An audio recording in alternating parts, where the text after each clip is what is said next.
Les invito a mis hermanos y amigos para que abran sus Biblias junto a mí en el segundo libro de Samuel. Segundo libro de Samuel, el capítulo 11, los versículos del 1 en adelante. Si alguien no ha traído su Biblia, por favor tenga la oportunidad de compartirla con aquel que no la ha traído, porque hoy vamos a estudiar de la palabra del Señor una experiencia muy importante. Segundo libro de Samuel, el capítulo 11, el versículo 1 en adelante. Pero yo no podía iniciar esta conferencia final sin antes comentarles algo. Yo recuerdo como si fuera ayer, el 22 de abril del año 1900, siglo pasado, se van a hablar del siglo pasado, de 1989. Y saben, mis queridos hermanos, ese día nunca se me va a olvidar. Hay fechas de fechas. Yo he visto esposos que le preguntan, bueno, ¿y usted cuándo cumple aniversario? Y los veo titubear. Ay, ¿cuándo es que es, amor? Y como que, bueno, puede olvidarse el día, no sé, no debería, ¿no? Para mí es el 16 de agosto. Pero hay fechas que son fundamentales y el 22 de abril del año 89 para mí fue una fecha especial. Porque fue un viernes como ningún otro. El día anterior yo había ido a los 10 años, Sarai, a los 10 años, Romo. Yo fui como un estudiante más de una escuela adventista en Colombia, allá en la ciudad de Ibagué. Los invito para que vayan a Ibagué. Linda ciudad. Y estando allí sentado, estábamos en un ciclo de conferencias y el pastor Carlos Quintana estaba predicando. Y él ese día habló de algo que yo por primera vez en la experiencia espiritual había escuchado. Yo nunca antes había escuchado acerca de eso. Y él habló acerca del bautismo.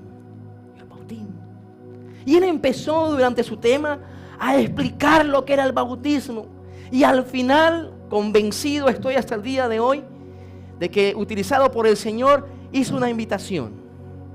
Hey, Dani, yo estaba ahí como tú, sentado.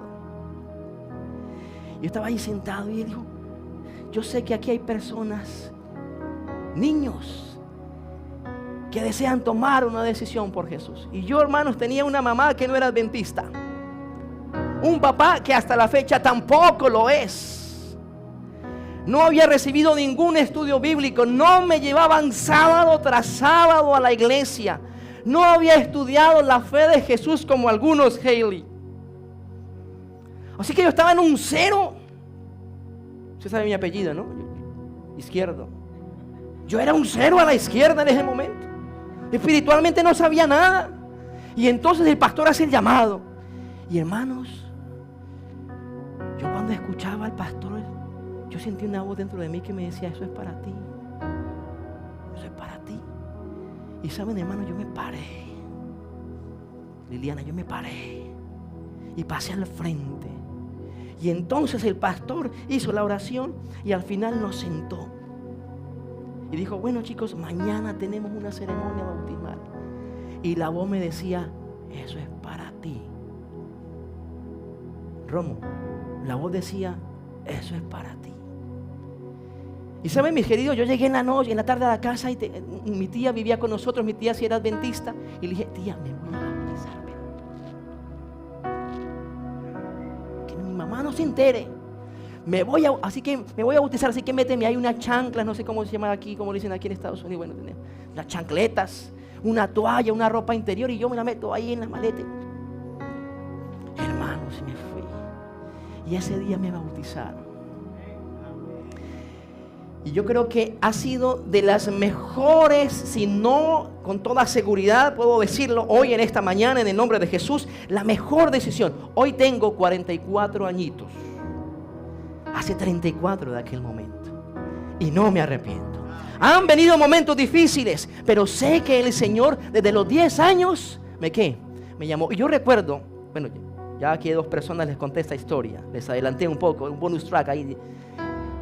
Y entonces yo llegué a la casa ese día y yo dije, bueno, yo me bauticé porque yo entiendo que bautizarme es iniciar una nueva vida ¿con quién? Con Jesús. Pero yo había comenzado como que mal, porque yo lo había hecho a las escondidas. Y entonces yo, Algunas personas piensan que cuando uno se bautiza, como bien el pastor lo acaba de mencionar hace un momento, pastor Sergio, como que es la graduación de la vida espiritual, como que ya yo logré todo y entonces recibo todos los reconocimientos. No, el bautismo tan solo es el ¿qué? El comienzo, Romo, es el comienzo, tú lo sabes muy bien. Y tú que estás ahí conectado en la pantalla también lo sabes, es el comienzo. Y yo entonces empecé, yo no puedo comenzar mintiendo. Y entonces yo dije, yo tengo que decirle a mi mamá, ¿sí? Entonces yo llegué y estaba esperando allí, oré al Señor, y dije, Señor, yo no puedo seguir mintiendo, tengo que decirle a mi mamá que me bauticé. Y me sudaban las manos, hoy no me sudan, pero me sudaban las manos, y yo estaba esperando que mi mamá llegara. Llegó, tocó la puerta, yo le abrí. Mamá, tengo que decirte algo. Y entramos al cuarto, y yo me senté, y yo no la miré. Y dije, mamá, y eso como cuando uno quiere decir algo entre dientes, ¿no? Mamá, yo me bauticé. ¿Cómo? ¿Qué? Entonces ya me tocaba vocalizar mejor. Oh, mamá, es que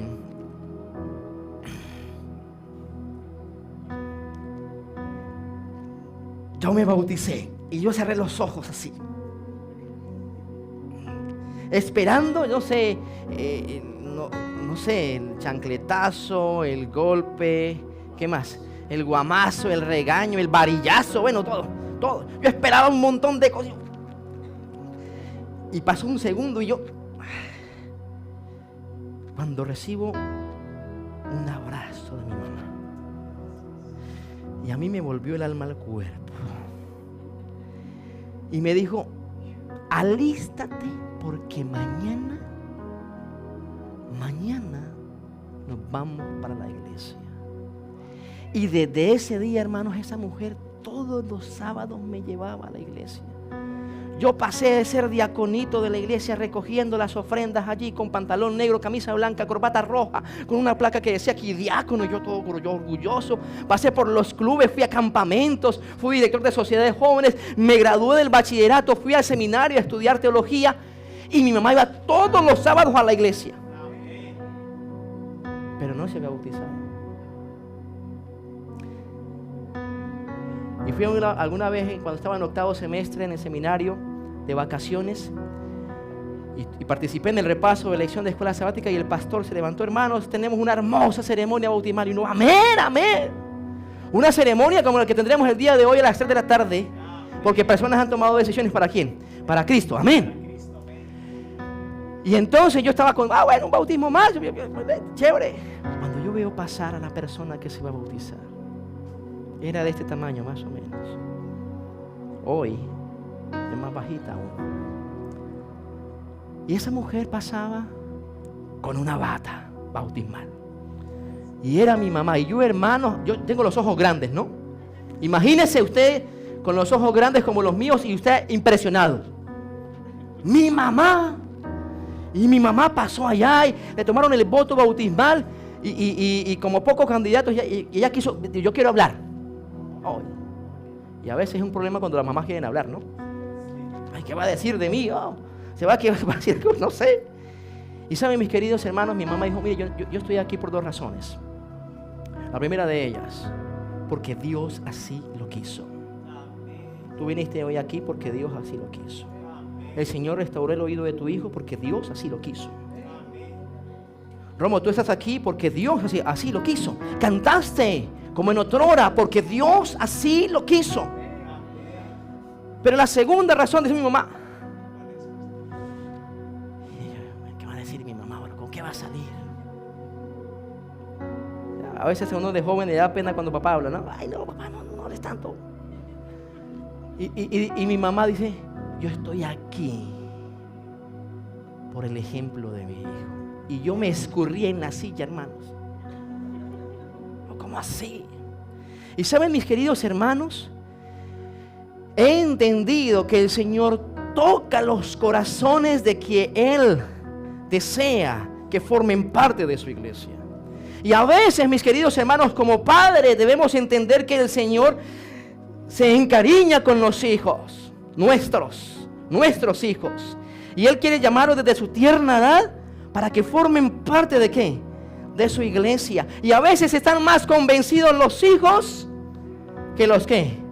Que los padres. Yo agradezco a Dios por el apoyo, por el respaldo, por la presencia, porque siempre mi mamá me estuvo animando en la fe. Y si tú el día de hoy tienes a un hijo o a una hija que está escuchando de la palabra del Señor, que ha entendido en ti el ejemplo, que ha venido aquí sábado a sábado, síguele apoyando. Y si el día de mañana, o quizás más pronto que mañana, el Señor llama a sus corazones, oh, está allí tú presente para apoyar a quién, a ese hijo, a esa hija. Yo sé que esta iglesia es bendecida y el Señor está tocando corazones de jóvenes, Dani, y también Hailey, y hemos de ser llamados los padres a apoyar a quién, a esos hijos. Y no podía irme, yo decía, ¿en qué momento, Pastor Humberto, tengo que contar esto? Y creo que el Señor me está llevando a contarlo ahora. Yo recuerdo alguna vez una campaña en Colombia, y fuimos a un lugar y había un jovencito de 12 años. Le pido perdón porque no recuerdo el nombre del chico. Y el chico pasaba los llamados, y entonces hicimos una reunión con él y hablamos con él. Y dijo, pastor, yo me quiero bautizar. Oye, hermano, y la mamá saltó. ¿Cómo así? ¿Qué dijiste? Que me quiero bautizar. No, pero espérate, ¿qué estás diciendo?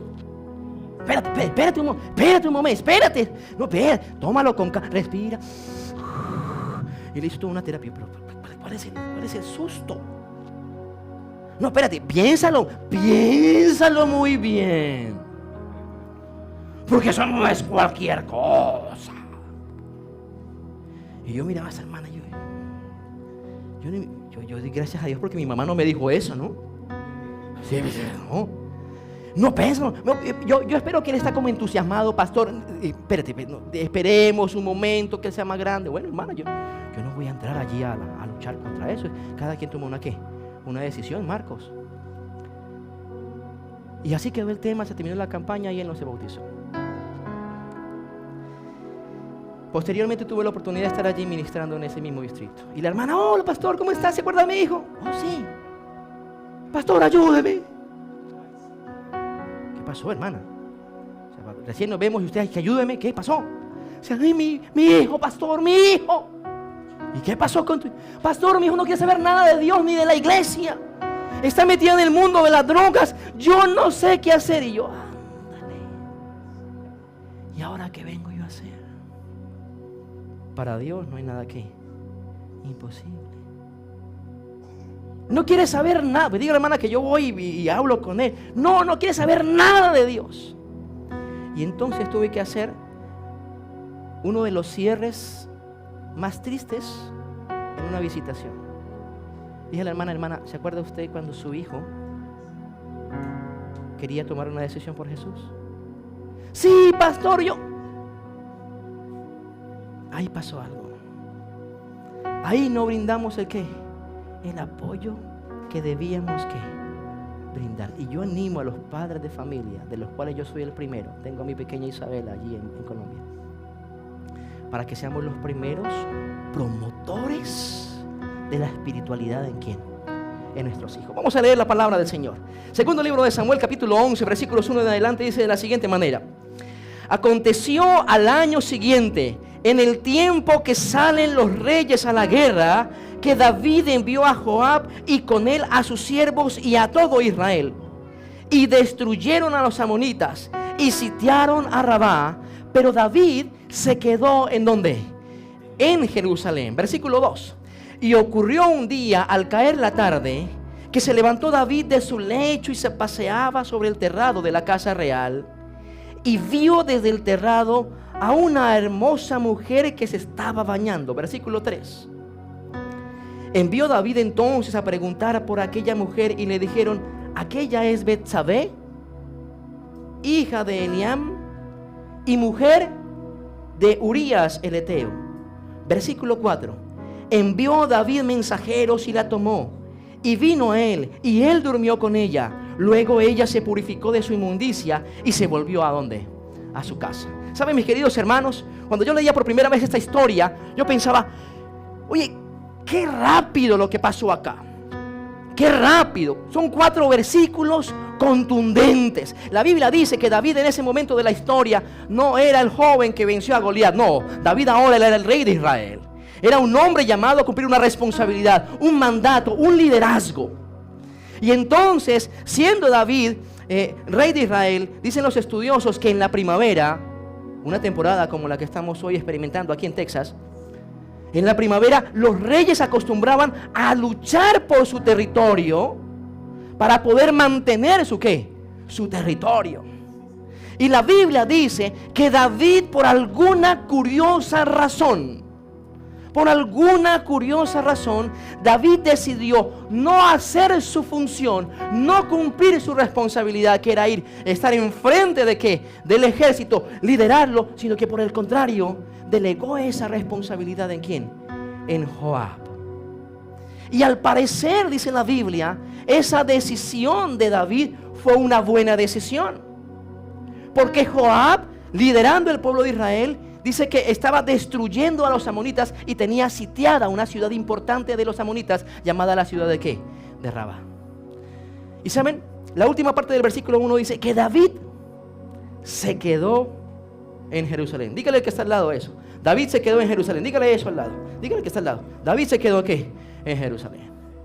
Y saben, en mi país hay una propaganda de un banco. No voy a decir el nombre para no tener problemas de... y había un señor caminando, un vendedor de libros caminando por la calle, y se encuentra en una casa a un perro. Pero el perro está detrás de una baranda que lo separa. Así que el vendedor empieza a hacerle muecas al perro. Y el perro era un perro, un Doberman. Y entonces el perro empieza a ladrarle al tipo. Y entonces el tipo sigue haciendo muecas y molesta al perro. Y el perro más enojado. Y de repente al caminar se da cuenta el tipo que la puerta está abierta. Y entonces decía la propaganda: en este momento su dinero puede estar en el lugar equivocado. Tráigalo a este banco. Y saben, mis hermanos, la Biblia dice que David decidió quedarse ¿en dónde? En Jerusalén. Pero yo pregunto en esta mañana, ¿dónde debía estar David? En el frente de la batalla. Pero ¿dónde decidió estar David? En Jerusalén. Ahora te pregunto una cosa. Si tú un día decides quedarte en casa, ¿tú le ves a eso algo de malo? No, hoy decidí, hoy jueves decido, no voy a ir al colegio, me quedo en casa. ¿Hay algo de maldad en quedarse en casa? No, quizás no. ¿Saben? Yo te voy a decir algo en esta mañana por lo cual me podrían pagar mucho dinero, pero lo voy a dar gratis porque ustedes me caen muy bien y me han atendido muy bien. Pero cuando tú estás en el lugar equivocado, de manera inevitable empiezan a ocurrir cosas ¿qué? Cosas equivocadas. Y yo no sé si usted lo ha visto, pero en los siguientes versículos, estando David en Jerusalén, quedándose allí, dejando a un lado su responsabilidad, dice la Biblia que David un día se acostó y se levantó y vio desde el terrado a una mujer que se estaba ¿qué? Bañando. Yo no sé si usted entiende esto. Yo me imagino a David desperezándose. Si David fuera joven luego de una maratón de Netflix, ¿cierto? Y ahora se levanta David y a lo lejos empieza a estirarse, Liliana. Y a lo lejos David ve una manchita allí de color piel. Y David agudiza los ojos, Romo. Y dice: ¿esto es una mujer? Bueno, yo no sé, pero en el pasado y ahora también las mujeres se bañan generalmente sin ropa. O sea que esta mujer estaba desnuda. Entonces David la miró muy bien. Está bien. Está bien. Yo recuerdo alguna vez en Bogotá, cuando era asociado de la iglesia central de Bogotá, teníamos una iglesia en el otro extremo de la ciudad. Y Humberto, el transcurso era en transporte urbano 1 hora. Y yo iba cansado, hermano, de esos sábados largos. Y eran las 11 de la noche y yo iba así, recostado con la cara casi que en la ventana allí, Saray, cansado. Y yo recuerdo que una mujer venía, alta, con un gabán negro. Venía caminando, yo venía así. Y el bus paró y yo vi la mujer que venía caminando. Bueno, tan raro una mujer tan elegante a esta hora de la noche. Era tarde. Y otro caballero venía en sentido opuesto. Así que la mujer venía caminando. Voy a ubicarme según ella venía caminando, muy elegante. Y yo entonces vi a la mujer y el tipo venía en sentido contrario. Iba ahí mirando la escena a punto, con un ojo apagado, el otro despierto, intentando luchar ahí. Cuando el hombre se acercó, la mujer se lleva las manos al gabán y hace esto. ¡Fa! Y yo estaba ahí, hermanos, y se me despertó el otro ojo. ¿Qué es esto? La mujer estaba en ropa interior. Era una mujer que vendía su cuerpo. Y entonces alguien puede decir: ¡ay, miren a Javier lo que está haciendo! Pero yo no tengo la culpa de nada. Yo estoy aquí, simplemente estoy a punto de dormirme. Y miren esta lo que viene a hacer. ¿Yo qué culpa tengo? Nadie me puede, ¿qué? ¿Culpar de qué? ¿De eso? Y algo así le pasó a David. David vio a la mujer. Oye, está como bonita. Pero sigue diciendo el versículo número 3 que envió David a preguntar por aquella mujer. Y yo quiero que tú vas haciendo una unión de verbos. El versículo 1 dice que David se quedó. El versículo 2 dice que David ¿qué? Vio. El versículo 3 dice que David mandó a preguntar por aquella mujer. O sea, bueno, yo vi una mujer. Ven, me imagino llamando a alguno de sus guardias. Ven, necesito saber cuál es la mujer que vive en esa casita, la que se ve allá, al lado de la casa más oscura. Esa, ¿cómo se llama? Ah, sí, señor. Sí, ella se llama Betsabé. No le coloque, por favor, a su hija Betsabé. No, coloque otro nombre diferente. Pero ella se llamaba Betsabé. Y se llama, y ella es hija de Eliam. Ok, ya sabía el nombre del suegro. Si lo elevamos a ese nivel de interés. Ok, pero señor, también ella es esposa. Esposa de Urías Eteo. Allí ya hubo un qué. Una información que él tenía David. ¿Esta mujer es qué? Es casada. Y saben, mis queridos amigos y hermanos, muchas veces tenemos conocimiento sagrado de la palabra de Dios, de bendición práctica para nuestras vidas.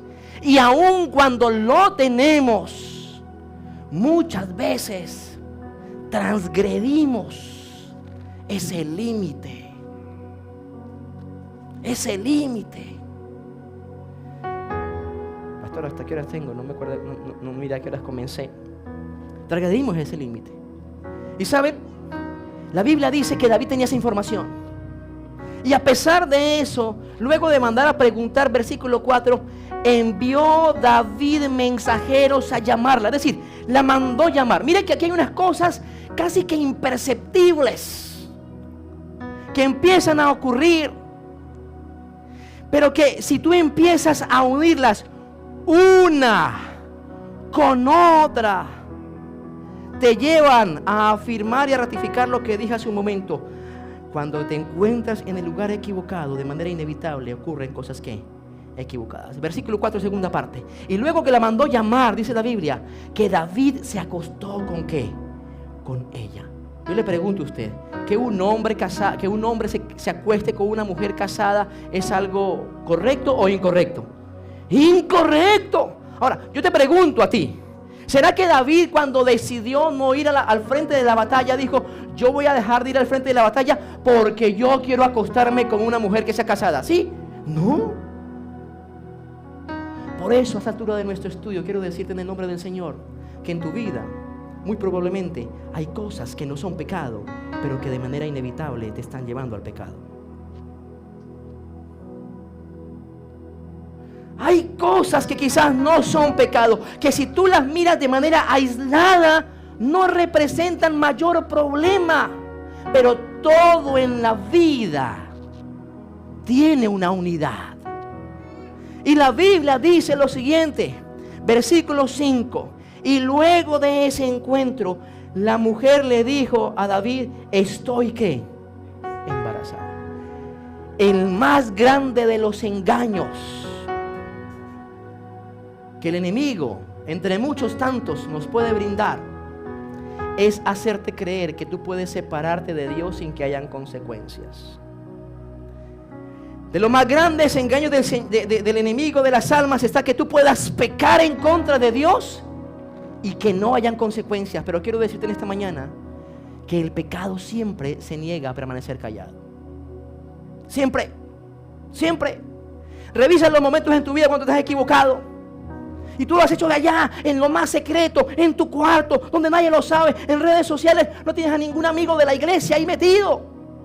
Pero el pecado siempre se niega a permanecer callado. Yo recuerdo alguna vez, hermanos, en Colombia había un grupo de marchas en campamentos, el Club Sear Jasub de Bogotá. Y ese club, cuando marchaba, todo el mundo ¡wow! Y entonces mi esposa formaba parte de ese grupo. Y yo, pues, mi esposa es especial.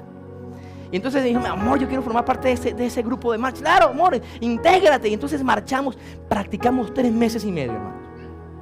Y había un campamento de toda la Unión Colombiana.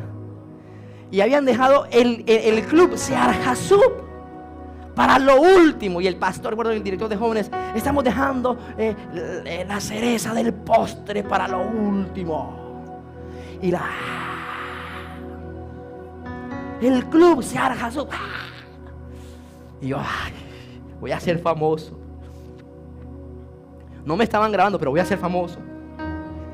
Hermano, y comenzamos a marchar. Eran 5 minutos de marcha. No había pasado 1 minuto y medio, hermanos, y nos pegamos una perdida. Una perdida. Era una marcha muy rápida, era una cosa de precisión, de agilidad. Y cuando de repente éramos uno, nos golpeábamos así, enfrente de toda la plana, al presidente de la Unión, todos los departamentales, y todo, ¿qué pasó? Oye, hermano, yo deseaba que pasara el tiempo rápido, que se acabara ese tiempo de marchas. Y cuando salimos, yo le dije, muchachos, aquí algo pasó. Aquí algo pasó. O sea, esto no fue que alguien se perdió. Esto viene de antes. Esto viene de antes. Y sin saberlo, solamente el Señor colocó en nuestra mente eso. Efectivamente había pecado en medio de ¿qué? De grupo de muchachos. El pecado siempre se niega ¿a qué? A permanecer en silencio. Y yo voy a resumir la historia. Tendrás la tarea de leerlo en casa. Y cuando David escucha que esta mujer, de lo que ellos hicieron en secreto, que intentaron guardar en secreto, ahora empieza a gestarse la consecuencia inevitable de separarse de Dios, de pecar, de ir en contra de la voluntad de Dios. Entonces David dice, bueno, ¿y ahora qué hago? ¿Y ahora qué hago? ¿Y ahora qué hago? ¿Qué me invento? Decimos en Colombia. ¿Cómo soluciono este problema? Porque por alguna razón nos han enseñado que cada vez que hay un problema hay que solucionarlo y hacerlo ¿cómo? Rápido. Y entonces David empezó a pensar, ¿qué puedo hacer? Y David dijo, ya la tengo. Muy sencillo. Mando llamar, como yo soy el rey, mando llamar ¿a quién? Al esposo de ¿qué? De Betsabé, para que venga, le pregunto por la guerra. Él viene cansado, se acuesta con su esposa y listo. El hijo de ese encuentro va a quedar ¿de quién? De él y no mío. Y alguien podría decir, oye, excelente plan. Excelente plan. Brillante plan. O sea, David, wow, qué coeficiente intelectual para evitar las cosas. Y dice en la Biblia, te estoy resumiendo, que vino Urías. Y entonces dijo Urías, no, Señor, yo no puedo ir a la casa. ¿Cómo voy a ir yo mientras mis amigos mueren en el frente de batalla? Yo no puedo estar con mi esposa. Y dice en la Biblia, en el versículo número 9, pero Urías durmió esa noche en la puerta de la casa del rey con todos los siervos de su señor y no descendió ¿qué? A su casa. Y entonces David dijo, ¿cómo así que no descendió? Problema. Hasta le mandé una cena romántica y todo y no, este bendito no bajó. Entonces dijo David, bueno, si no va en sano juicio, va borracho. Porque un borracho no se acuerda de lo que hace. Y tengo testimonio de eso, lo diré en otra campaña cuando me invites o bueno. Y entonces David dijo, convidó otra vez a Urías, pero ¿qué pasó, viejo? ¿Por qué no bajaste? Venga, tómate aquí unos vinitos conmigo y me cuentas más. Y ya cuando lo vio medio perdido del tema, oye, ya estás muy borracho, ve a la casa. Ve a casa y descansa. Y si Betsabé me da una manito, va a decir, ay, mi amor, ¿te acuerdas aquel día de la borrachera con el rey? Ese día llegaste, y bueno, y ahí pasó cosas y estoy embarazada. Y el segundo plan de David dice, versículo número 11, versículo número 10. Y le hicieron saber a David, diciendo, Urías no ha descendido, ¿qué? A su casa. Y el rey le preguntó, ¿por qué no descendiste, qué? A casa. Y entonces ahora el problema empieza a complicarse. Cada vez que tú buscas solucionar tus problemas a tu manera, en lugar de solucionarlos, los vas a agrandar. Y saben, mis queridos hermanos, dice el versículo número 14 lo siguiente: cuando Urías no quiso bajar en sano juicio, tampoco borracho, dice el versículo 14, venida la mañana, escribió David a Joab. ¿Quién era Joab? El que lo estaba cubriendo. ¿En dónde? En la batalla. Y Urías era un soldado del ejército ¿de quién? De Israel. Escribió una carta, a la cual envió por mano de Urías. Y escribió en la carta y dijo lo siguiente: pongan a Urías en el frente ¿de qué? De la batalla, en lo más recio de ella, para que sea herido y muera. Oh, mi querido hermano, mi querido amigo que me escuchas allí a través de YouTube, ¿cuántas veces nos hemos separado de Dios sin darnos cuenta que es el camino más rápido para caer más bajo? Y quizás en esta mañana estemos hablando a personas que hoy estén distantes del Señor, que hayan intentado resolver su problema de vida a través de sus propias decisiones, desconociendo a Dios. David era el rey de Israel, el pueblo de Jehová, del Dios viviente, y David estaba tomando decisiones completamente separado ¿de quién? De Dios. Y saben, efectivamente Joab, dice la Biblia, puso a Urías en el frente de la batalla. Y cuenta el texto que arreciando la batalla, enviaron a Urías al frente, en la vanguardia. Lo dejaron solo y murió. ¿Y qué? Y murió. Y entonces un mensajero vino a David. Versículo número 22. Llegó el mensajero para informarle a David todo lo que Joab le había enviado a decir. Versículo 23. Y dijo el mensajero a David: prevalecieron contra nosotros los hombres que salieron al campo, y nosotros lo hicimos retroceder hasta la entrada de la puerta de la ciudad.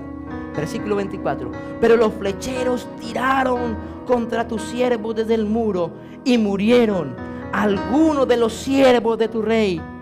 Y también murió ¿quién? Urías el Eteo. Yo no sé qué sintió David en ese momento. Yo me quiero imaginar de pronto a David diciendo: ¿problema qué? Resuelto. ¿Problema qué? Resuelto. Y saben, mis queridos hermanos, cuando yo leía el texto, yo decía: bueno, y la Biblia, que es el texto por excelencia del Señor, ¿por qué no dice en ninguna parte del capítulo dónde estaba Dios en medio de todo esto? Pero lo encontré en el último versículo, versículo 27. Y pasado el luto, dice la Biblia, envió David y la trajo a su casa a Betsabé. Y fue ella su mujer y le dio a luz un hijo. Pero esto que David había hecho fue desagradable delante de los ojos de ¿qué? Esto que David había hecho fue desagradable delante de los ojos de Dios. Hay personas que hoy en día están viviendo o estamos viviendo separados del Señor, quizás en una condición terrible de alejamiento del Señor, y creemos que Dios de una manera con su silencio está aceptando nuestro comportamiento, está aceptando nuestra situación. Pero no necesariamente el silencio de Dios significa que Dios esté aprobando lo que está ocurriendo en donde, en tu vida. Todo. Y cuando yo me preguntaba, pero ¿qué es todo, Señor? Cuando David mandó matar ¿a quién? A Urías. Y entonces me remití al versículo 1 del capítulo número 11 del segundo libro de Samuel. Desde el momento en que David decidió estar en el lugar que equivocado, eso fue desagradable delante de los ojos de quién, de Dios. Yo quiero terminar en esta hora alabando el nombre del Señor, porque no solamente existe segundo libro de Samuel capítulo 11. Yo alabo el nombre del Señor porque también existe segundo libro de Samuel capítulo 12. Dice la Biblia, capítulo 12, versículo 1, y Jehová envió a Natán. Algunos estudiosos afirman que Natán era un joven profeta del Señor, el más joven que Dios pudo haber escogido, recién iniciando su ministerio como profeta. Y este hombre es llamado por Dios. Le dice Dios: mira, yo quiero que le cuentes una historia a David. Y entonces va Natán enfrente de la corte real. Oh señor rey, yo vengo a contarte una historia. Y a David le gustaban las historias. Y dice Natán, versículo número 1 de segundo de Samuel 11. Había dos hombres en una ciudad, uno rico y el otro ¿cómo? Pobre. El rico tenía numerosas ovejas y vacas, pero el pobre no tenía más que una sola corderita. Y David empieza a identificarse con la historia. Ay, yo también fui pastor de ovejas. Yo también tuve una corderita preferida, y cuando salía a pastorear en el campo me acompañaba. Y el corazón de David empieza a enternecerse con la historia.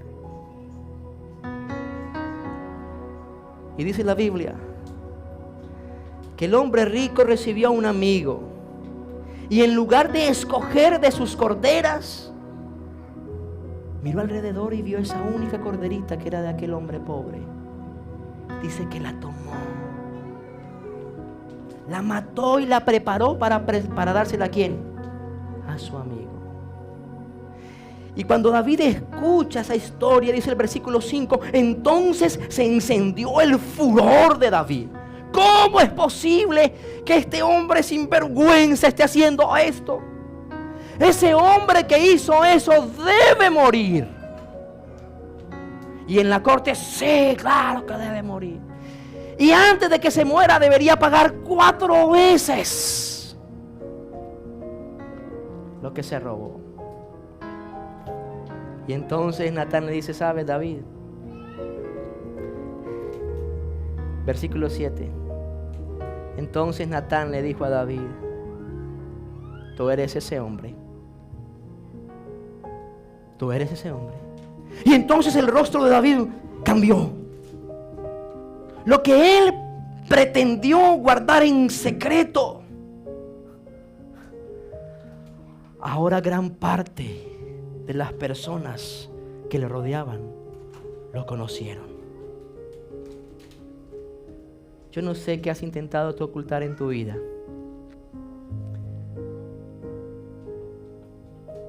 pero sabes, la Biblia me dice que hoy el Señor nos está confrontando.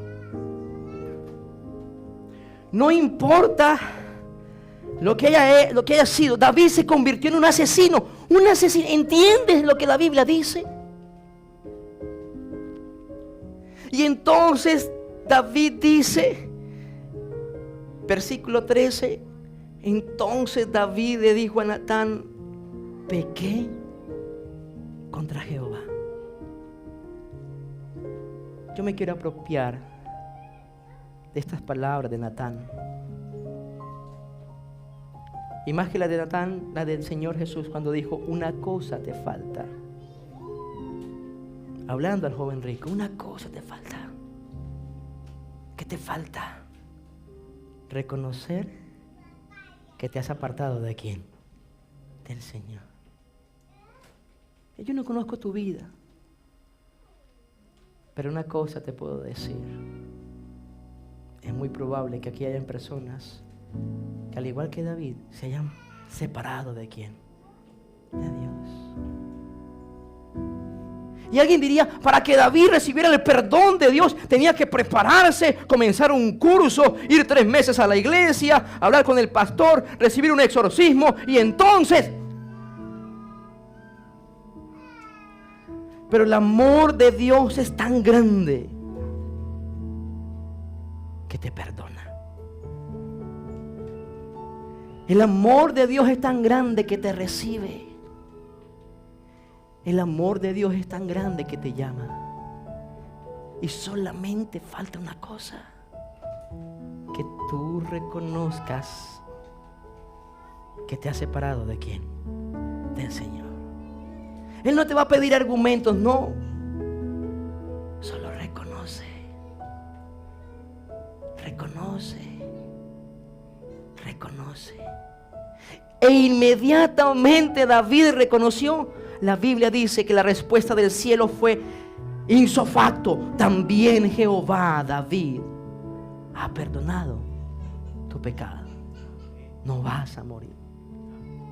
Yo amo a Dios por esto. Yo amo a Dios por esto. Y no puedo terminar este mensaje sin hacer una invitación. Esta invitación. Si tú me preguntaras cuál es la preparación que alguien necesita para aceptar al Señor a través del bautismo, solamente es una: reconoce que te has equivocado y que te has separado del Señor. No hay más. Y ahora comienza con Él. La Biblia dice que David cayó postrado delante de la presencia de Dios. Pero Dios, su Dios, el Dios de David, tu Dios, el mismo Dios mío, lo levantó con brazos de amor. A tal punto de enunciarlo como un nombre conforme al corazón de ¿quién? De Dios. Yo pregunto en esta hora: ¿habrá aquí alguna persona que reconozca que quizás ha vivido la vida separado de Dios? Pero que hoy es el momento, no es otro más. Aquí es el lugar, no es otro diferente, es ahora, en el cual el Señor te está llamando. Dios te está llamando, Romeo. Dios te llama, Liliana. Dios les llama también a ustedes. Y hoy tendremos, Marcos, una oportunidad maravillosa. Personas se entregarán al Señor Jesús a través del bautismo, creyendo en esta verdad. Yo pregunto en esta hora: ¿hay una persona que quiere reconocer que se ha equivocado delante de la presencia de Dios, pero que también quiere aceptar ese perdón tal cual como lo aceptó David? Hay aquí una persona. Yo le invito a que se coloque en pie en el nombre del Señor Jesús. Yo quiero orar por ti. Hay una persona, un hermano, un amigo de la iglesia que quiera colocarse en pie y decir: Señor, yo sé que me he equivocado. Yo sé que en algún momento me he separado de ti, pero hoy es el momento para regresar. Yo le invito a que se coloque en pie. Hay una persona aquí, colócate en pie en el nombre del Señor. Yo quiero orar por ti. Si hoy escuchamos la voz del Señor, no endurezcamos nuestro corazón. Inclinemos el rostro en el nombre del Señor. Vamos a orar. Eterno Padre y buen Señor, gracias. Gracias porque eres bueno y bueno en gran manera. Gracias, Señor, porque quizás en nuestra vida, a veces sin notarlo, otras veces con claridad de pensamiento y acción, nos hemos separado de ti.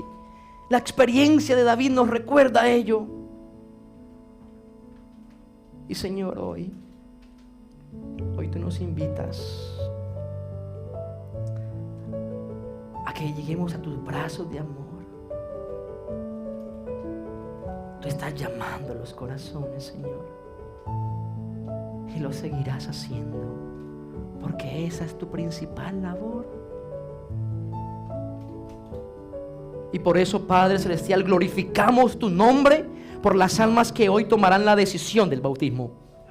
Glorificamos tu nombre, Señor, porque aquí hay jóvenes y señoritas que se irán a preparar, Señor, para también muy pronto tomar esa decisión. Porque, Señor, aquí en la iglesia, tú lo sabes más que nadie, y ellos también, que quizás no hemos obrado como deberíamos. Hemos intentado a nuestra manera resolver las situaciones. Y David mismo mencionó: mientras callé, se envejecieron mis huesos. Oh Señor, tú no quieres que nadie más siga envejeciendo en pecado. Por eso en esta hora, Señor, damos gracias por esos corazones que tocas, por la bendición de la vida que nos entregas, y porque muy pronto, Señor, en el cielo aparecerá una pequeña nube, para muchos insignificante, pero no lo será, porque en ella vendrá Cristo Jesús por segunda vez. Y nosotros queremos estar allí, Señor, como pueblo, como familia, preparados para recibirte. Y entonces, solo entonces, ir contigo a morar a un mundo nuevo, transformado, donde ninguno de los sufrimientos que hoy presenciamos existirá, porque la presencia del Señor será bondad, paz y bendición. Yo quiero estar en ese lugar, Señor, pero yo debo tomar la decisión. Ellos deben estar en ese lugar. Tú quieres que ellos estén, pero ellos deben tomar la decisión. Yo los coloco en tus manos, Señor, con la seguridad de que tu Santo Espíritu seguirá obrando hasta el último momento. Gracias, Señor, por tu amor. Gracias por tu bondad. Lo pedimos en el nombre maravilloso, poderoso de tu Hijo, el Señor Jesucristo. Amén.